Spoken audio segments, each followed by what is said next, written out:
ஒரு வீட்டை எப்படி அழகா வச்சுக்கிறதுன்னு சொல்லிட்டு, ஆண்களுக்கு பெண்கள் பெரும்பாலும் சொல்லிக் குடுக்கறதில்ல. பெண் பிள்ளைகளுக்கு தான் வந்து சமைக்கிறது, துணி துவைக்கிறது, இந்த மாரி எல்லா வேலையும் சொல்லிக் குடுப்பாங்க. அதனால ஆண்களுக்கு வந்து அது வந்து ஒரு அடிப்படை தகுதின்னு வச்சுக்கோங்க. குளிக்கிற மாரி தான். நம்ம குளிக்கிற மாரி அவரவர் வீட்டை அவரவரே அழகுபடுத்துது. அப்போ தனித்தனி வீடு இருக்கணும். இங்கே வந்து பொதுவா இருக்குது. அதனால பெண்கள் கூட அது பிடிக்கல. என்னடா சின்ன பிள்ளைகளுக்கெல்லாம் பார்த்தா வீட்டுக்கு போறதே பிடிக்காது. பெரும்பாலும் சின்ன பிள்ளைகள் பார்த்தீங்கன்னா, பள்ளிக்கூடத்துக்கு போறத ரொம்ப விரும்புவாங்க. வீட்ல இருந்தா ஏதாவது வேலை சொல்லிக்கிட்டே இருப்பாங்க அப்படின்னு சொல்லிட்டு. அந்த வேலை அப்போ வந்து அது கடினமானதா அப்படின்னா, அது மத்தவங்களுடைய வேலையெல்லாம் அந்த பிள்ளைகள்ட்ட சொல்றாங்கல்ல. அண்ணனோட வேலை, தம்பியோட சட்ட துணிய துவை, அண்ணனோட சட்டைய துவை, அண்ணன் சாப்பிட்ட தட்ட கழுவு, இப்படி மத்தவங்களுடைய வேலைய சொல்றதுனால, அந்த பிள்ளைகளால அத ஏத்துக்க முடியல. அதுலேருந்து தப்பிக்கிறதுக்காக நான் பள்ளிக்கூடம் போகணுங்கிறது அதுவே சின்ன ஆம்பள பசங்களுக்கு லீவுனா பெரும்பாலான ஆம்பள பசங்களுக்கு லீவுனா பிடிக்கும். ஏன்னா எந்த வேலையும் செய்ய வேண்டாம்ல. பள்ளிக்கூடத்தில தான் வேலை சொல்றாங்க. வீட்லலாம் நம்மள சும்மா தான் விடுறாங்க அப்படின்றவங்க. அப்ப வீட்ல உள்ள வேலைகள வீட்டை நிர்வகிக்கிற அந்த பயிற்சி ஆண்களுக்கு கிடைக்கல. பெண்களுக்கும் பார்த்தீங்கன்னா, மத்தவங்களுடைய வேலைய தான் செய்ய சொல்றாங்க. அவங்க வீட்டை நிர்வகிப்பது ரொம்ப எளிமையான வேலை. அது சாதாரண வேலை. எப்படின்னா, ஏன் கஷ்டமா இருக்குது அப்படின்னா, மத்தவங்களுடைய உணவ சமைக்கிறது, மத்தவங்களுடைய சாப்பிட்ட தட்ட கழுவுறது, மத்தவங்களுடைய ஆடையெல்லாம் துவைக்கிறது. அப்பதான் அது கடினமா மாறுது. அது எளிதான வேலை. ரொம்ப எளிதான வேலை. நம்ம குளிக்கிறது எப்படி எளிதான வேலையோ, நாம குளிக்கிறது எளிதான வேலை. மத்தவங்கள குளிப்பாட்டுறது தான் ரொம்ப கஷ்டம். மத்தவங்களுக்கு பல் விளக்கி விடுறது, மத்தவங்களுக்கு குண்டி கழுவி விடுறது அதான் கஷ்டமே தவிர, நம்ம உடம்ப நிர்வகிக்கிற மாரி தான் நமது வீட்டு வேலைகளை நாமே செய்யணும். அவரவர் வீட்டு வேலைய அவரவர் அப்படின்னா தனித்தனி வீடு இருக்கணும். ஒரு குடும்பம்னா 8 வயசுக்கு மேல 4 பேர் இருக்காங்க. அப்பா, அம்மா 2 பிள்ளைகள் இருக்காங்க அப்படின்னா, அப்போ அவங்களுக்கு தனித்தனி வீடு அங்க இருக்கணும் ஒரு குடும்பத்தில. அப்பதான் அவங்கவங்க இது என்னுடைய வீடு, என்னுடைய ஆடை, என்னுடைய அறை, என்னுடைய வேலை, குளிக்கிறது நான் குளிக்கிறேன், எனது உணவை நான் சமைக்கிறேன் அப்படிங்கிற மாரி, இது ஒரு அடிப்படை தகுதி. அந்த அடிப்படை தகுதிங்கிறது இல்லாம போச்சு. காரணம், ஒரு பொதுவான சமையலறை, எல்லாத்துக்கும் பொதுவா ஒரு வீடு. தனித்தனி வீடு இல்ல. தனித்தனி வீடுங்கிறது கண்டிப்பா அது இருக்கணும். ஒரு வீட்டுக்குள்ளே பார்த்தீங்கன்னா, ஒரு குடும்பத்தில தனித்தனி வீடு இருக்கணும். அத சுத்தி ஒரு காம்பவுண்டு. 4 பேர் 8 வயசுக்கு மேல வந்துட்டாலே தனி வீடு குடுத்துரணும். 8 வயசுக்குள்ள தான் அந்த குழந்தைகள் வந்து அம்மா, அப்பாவின் வீட்டுக்குள்ள இருக்கணும். 8 வயசுக்கு மேல அந்த குழந்தைகள் தனித்தனி வீட்டிற்கு போய்விட வேண்டும். இப்படி அ தனித்தனி வீடு. ஆனா, அதே நேரத்தில ஒரு காம்பவுண்டுக்குள்ள இருக்கணும். இந்த மாரி தான் ஒரு குடும்பம் செயல்படணும். அப்ப அவங்கவங்க வேலைய செய்யணும். அவங்கவங்க வீட்ட அழகுபடுத்தணும். ஒரு ரசனை. இது என்னுடைய வீடு. நான் வந்து ரசிக்கிறேன். இதுல வந்து அது வந்து நெறைய ஆண்களுக்கு ஒரு தாழ்வு மனப்பான்மை. பெண்களுக்கு அது ஒரு மிகையானது தான். பெண்களுக்கு அந்த விஷயத்துல ரொம்ப தன்னம்பிக்கையானவங்க அப்படின்லாம் கிடையாது. அவங்களே ஒரு தனியா ஒரு வீடு, உன் வேலைய மட்டுமே நீ செஞ்சா போதும் அப்படின்னா, அப்பதான் அவங்க வந்து இப்ப ஏன்னா வந்து அப்பா, அம்மாவால அச்சுறுத்தப்பட்டு தான் பெண்கள் அந்த வேலைய செய்றாங்க.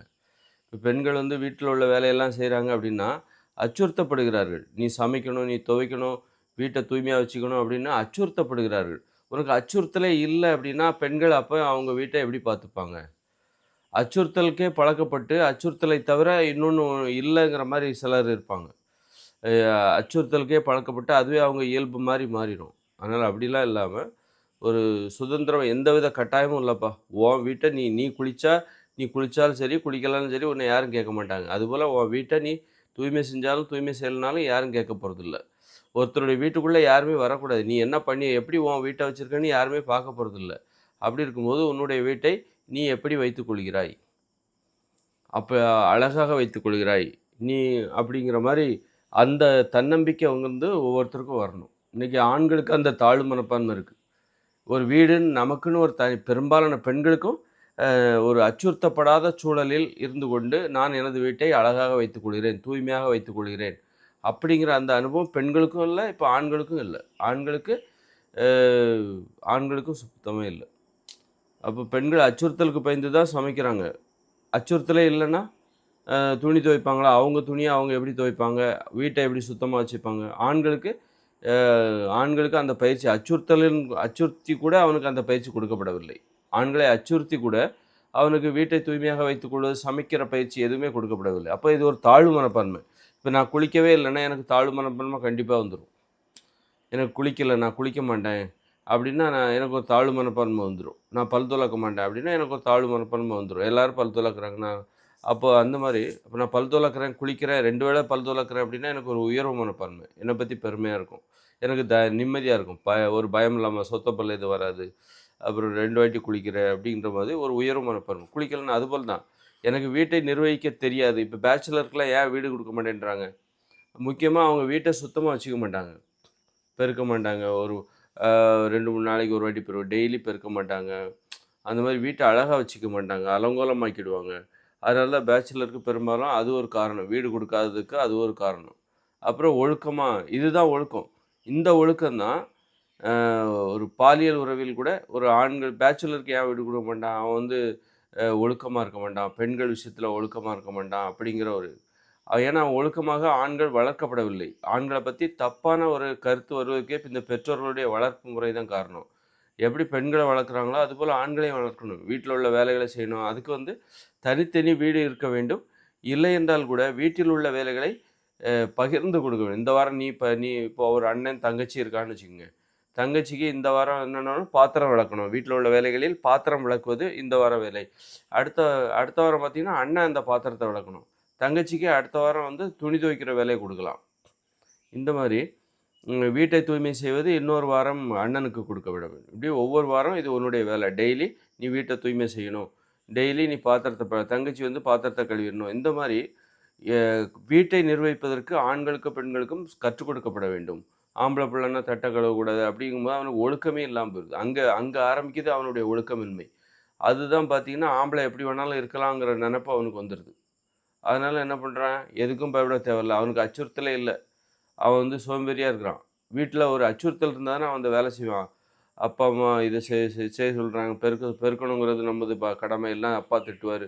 இல்ல வீட்ல நம்ம சாப்பிடுறது தான் நம்ம வேலை. தட்ட கூட கழுவ தேவையில்ல. அப்படிங்கும்போது அவனுக்கு அச்சுறுத்தலே இல்லாத ஒரு சுதந்திரம் வீட்ல கிடைக்கிறதுனால, அவன் அதன் பிறகு ஒரு பாலியல் உறவுல கூட அவன் என்ன பண்றான், ஒழுக்கமா இருக்க மாட்டேன்றான். அதனால இந்த விஷயத்துல ஒழுக்கமா இருக்கணும். ஒரு ஒரு வீட்ட எப்படி அழகா வச்சுக்கிறது, அந்த விஷயத்துல ஒழுக்கமா இருந்துட்டா, வீட்டை எப்படி தூய்மையாக வைத்துக்கொள்வது, அவ அப்படிங்கிற விஷயத்துல அவன் சின்ன வயசுலயே அவனுக்கு அந்த பயிற்சி குடுத்துட்டாக்கா, அவன் மத்த விஷயத்திலயும் ஒழுக்கமா இருப்பான். ஒரு விஷயத்துல ஒழுக்கமா இருந்துட்டா, எல்லா விஷயத்துலயுமே ஒழுக்கமா இருப்பாங்க. ஒரு விஷயத்துல ஒழுங்கு இல்லையா, அப்ப எல்லா விஷயத்துலயுமே ஒழுங்கு இருக்காது. அதனால வந்து இதுக்கும் அதுக்கும் என்ன சம்மந்தம் அப்படின்னா, இதையும் கத்துக் குடுங்க, அதையும் கத்துக் குடுங்க. இது பண்ணிட்டா அது வந்துரும் அப்படின்னு இல்லாம, இதையும் கத்துக் குடுங்க, அதையும் கத்துக் குடுங்க. பெண்களுக்கு கத்துக் குடுக்குறீங்கல்ல, ஆம்பளைகள்ட்ட பேசாத, அப்படி இரு, இப்படி இருன்னு சொல்லிட்டு பெண்களுக்கு கத்துக் குடுக்குறீங்கன்னா, அதுபோல ஆம்பளைகளும் கத்துக் குடுங்க. ஏன்னா, இது பிற்பாடு வந்து ஆண்கள் கத்துக்காமலே போயிடுறாங்க. இந்த மாரி என்ன மாரி சுய முயற்சி எடுத்து தான், அதற்கான வாய்ப்பு, சூழல் அமையும்போது தான் எங்களால கத்துக்க முடியுது.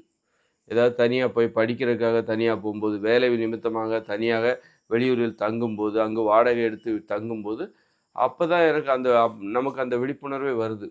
ரொம்ப காலத்துக்கு அப்புறமே, ரொம்ப காலமா தனியா இருந்தா கூட, இப்படி ஒரு விஷயம் இருக்குங்கிறதே எனக்கு இப்பதான் தெரிய வருது. வீட்டை அழகாக வைத்துக்கொள்ள வேண்டும்.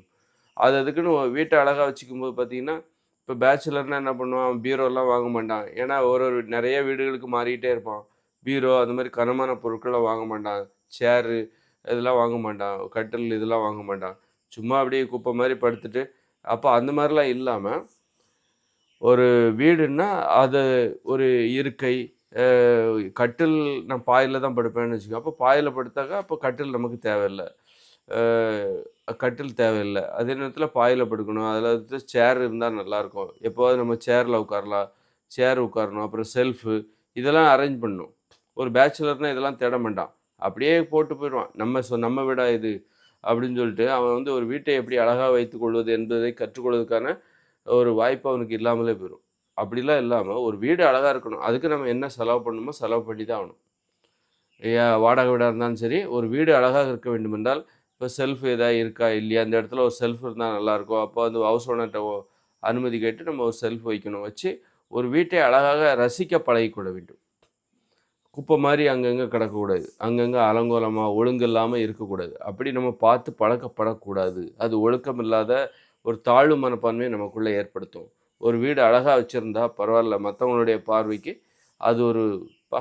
சூப்பரா வச்சிருக்காப்புல" அப்படின்னு ஒரு பாராட்டு கிடைக்கும். அந்த பாராட்டு நம்ம மனசும் அந்த வகையில நமக்கு ஒரு தாழ்வு. நம்ம வீட்ட நமக்கு அழகா வச்சுக்க தெரியும் அப்படிங்கிற ஒரு தன்னம்பிக்கை அப்பதான் உருவாகும். தாழ்வு மனப்பான்மை என்பது இல்லாமல் போகும். வீட்டை எனக்கு அந்த ஒழுக்கம் ஒழுக்கம் விஷயத்தில் வீட்டை அழகாக வைத்துக்கொள்வதில் ஒரு ஒழுக்கம். அதில் நாம் ஓரளவுக்கு முழுமை அடைந்திருக்கிறோம். அதில் முழுமை பெற்றிருக்கிறோம். நம்மக்கிட்ட ஒரு ரசிக்கிற உணர்வு இருக்குது. நம்மக்கிட்ட தாழ்வு மனப்பான்மை, சிலர் தாழ்வு மனப்பான்மை, ஆமாம் இதெல்லாம் பார்த்து. அப்புறம் நம்மக்கிட்ட தாழ்வு மனப்பான்மை இருக்குது. எனக்கு தாழ்வு மனப்பான்மை இல்லை, என்னை பற்றின எனக்கு உயர்வு மனப்பான்மை தான் இருக்குது. அப்படிங்கும்போது அதை நிரூபிக்கும் விதமாக அதற்கான சான்று தான் எனது வீட்டை பாரு, எப்படி அழகாக வைத்துக் கொள்கிறேன்.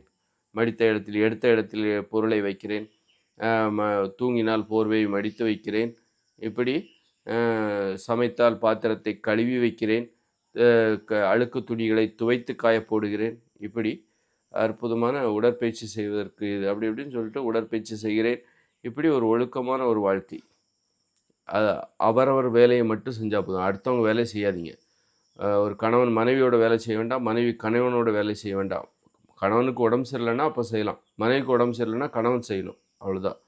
இப்படியே அவரவர் வேலை செய்யும்போது ரொம்ப ஈஸி. இது கூட தெரியாமல் இருக்காங்க பாருங்கள், அதுதான் அசிங்கம்.